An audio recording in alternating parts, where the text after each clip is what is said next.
Do you do all of this for yourself? Are you ego invested in yourself? Of course I am. I have a huge ego involved in that.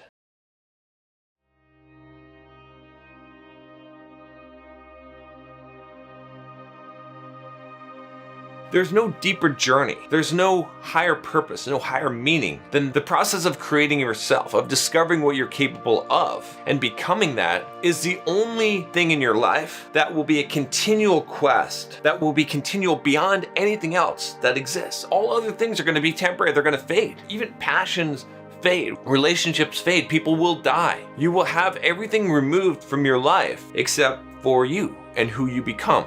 You could call it your soul, you could call it your character, you could call it your inner self or your identity. That is the only true constant in your life. Once you understand that you are the only thing that you can rely on in this life, that there's no solution outside of you.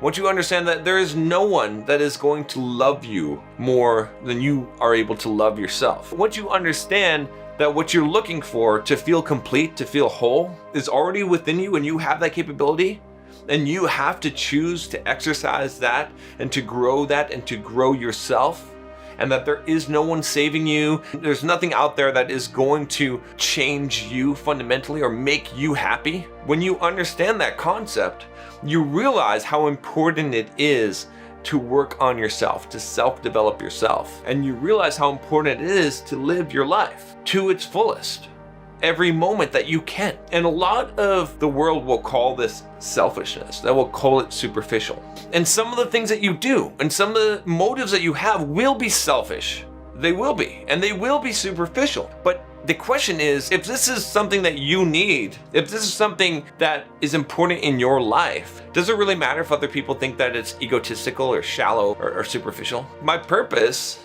is to grow and to evolve, to help others along the way. Why do I do this? Because it makes me feel good.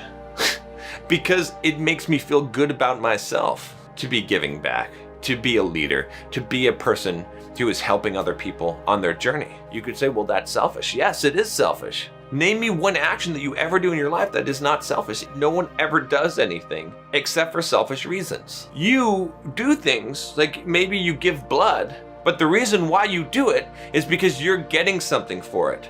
And the thing you're getting may be that feeling that you have of giving, feeling that you're a good person, feeling good about yourself. So if we're honest, if we're blatantly honest, we are selfish. We are egotistical. We must be. A person who is unapologetically selfish and egotistical is gonna be a person that you can trust. They're honest. You know, you see their motives. The things that I'm doing them for me. This YouTube channel, I like it. I like the fame. I like knowing that I'm helping people and that good feeling of getting an email from someone that I've helped. I enjoy that. I enjoy growing myself through this channel and sharing what I learn and hearing myself talk. And I enjoy the process of the pain that I go through and knowing that I'm a stronger person and I'm developing myself and I'm discovering more of myself and I'm becoming more free. I enjoy all that. That's all selfish. It's all egotistical. Let me contrast this with the people who are not selfish, who are not egotistical. These are the people that are technically the most selfish. These are the people that you cannot trust. They try to be selfless, and in doing so, what happens is they have to hate themselves. When you're not egotistical, when you're not selfish enough, what ends up happening is that you dislike yourself. You may hate yourself. And because of that, you are going to hate other people. Because everything we do, every action we do is selfish in nature. It's for something that we want. But when you deny that, what ends up happening is that if you cannot have that capacity to love yourself, if you do not care about yourself, if you're not selfish enough, egotistical enough, then you will be faking when you say that you love other people. Because you can't, because you are lacking something. Have you ever experienced jealousy? I'm sure you have. What triggers jealousy? It's when someone has something that you want that you don't have. What is gonna happen if you are trying to genuinely be happy for someone or to love someone, but you feel like you're lacking? You're gonna be jealous. You're gonna be fake. You're not gonna be real. You're not really gonna be happy for that other person.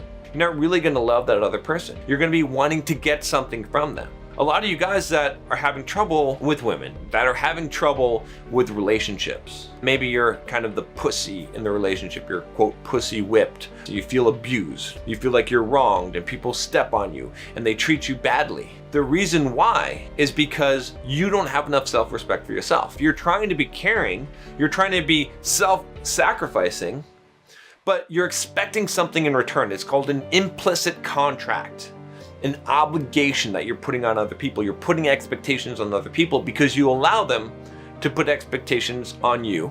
And you're not just being blatantly honest about yourself and how you feel and about your desires and your wants and your needs. And you're not taking care of yourself first. If you focus on the things that you need, the personal development, the growth, taking the time for yourself, looking out for yourself, and you fill all those holes within yourself, if you learn how to do that and you can be happy within yourself, happy within your own skin, that you feel good about yourself because you're growing, because you're becoming what you want, because you're living your life to its fullest, because you don't care about the consequences, you care about not missing the opportunities. When you live your life that way, that other people might call selfish or egotistical, because you don't allow people to put expectations on you, then everything that you do becomes genuine.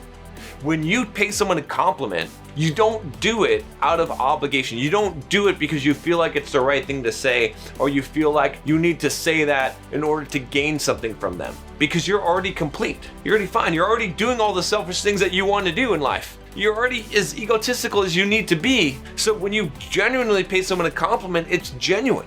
You mean it. You have no ulterior motive. You just want to say it. You feel good to say it. You don't expect anything back from them. You don't even need an acknowledgement. The same thing goes with love. If you're self-sacrificing and you view it as a sacrifice, that means that you have an expectation. And if you're allowing people to put expectations on you and you're feeling obligated to do things, your actions are compelled. What does that mean? It means they're not free. In order to love, in order to express love, in order to experience love, your actions must be sovereign. It must be your will, your choice, your desire. It must flow naturally and come out of you, as opposed to being either what you think you need to do, what you're supposed to do to avoid the judgment of others, or what's appropriate in that situation, or worse, what you're trying to get out of someone by sacrificing, by quote loving them, by giving them things, by giving them gifts, by treating them well. If you're not quote selfish, if you can't fulfill what you need out of life and find out how to find it within yourself and how to be self-efficient in that way, then you're never going to be genuine in your actions towards others. You're always going to be trying to get something. You're always going to be needy. You're always going to be doing things out of obligation, and people will sense that. If you want to be genuine and you really want to experience what true love is, which is a selfless act. And again, how can a selfless act come out of selfishness? It's because when you're already full, when you already have everything you need, when you're confident in yourself, when you've not denied yourself, you've given yourself, you've indulged your dark side to some degree, when you've done that and you feel good about yourself and you think you're the fucking shit, you think you're awesome, and you have a real healthy, exaggerated view of your greatness, because you just love who you are and you love your life and you love everything about yourself. You shower yourself with love and give yourself what you want, and you're selfish to some degree. When you have all that, then what comes out, it doesn't come from a need. It comes from a genuine place. That's the start of the path of being truly altruistic. And then we're never going to be fully there, but you won't ever experience genuine love. You won't ever feel it, and you won't ever give it until you're selfish and egotistical. When it comes down to it, we try to preserve ourselves. We don't want to feel pain. We don't want to die. We want to do things that make us feel good. We want to do things that are for our benefit. We just live under a layer of concealment. When we allow ourselves to do those things, when we fully embrace those things, when we grow and develop as a person, and we stop looking outside ourselves and we find that within ourselves, then only then can we start to do actions that are to any degree considered selfless. Because when you're not lacking, you can give.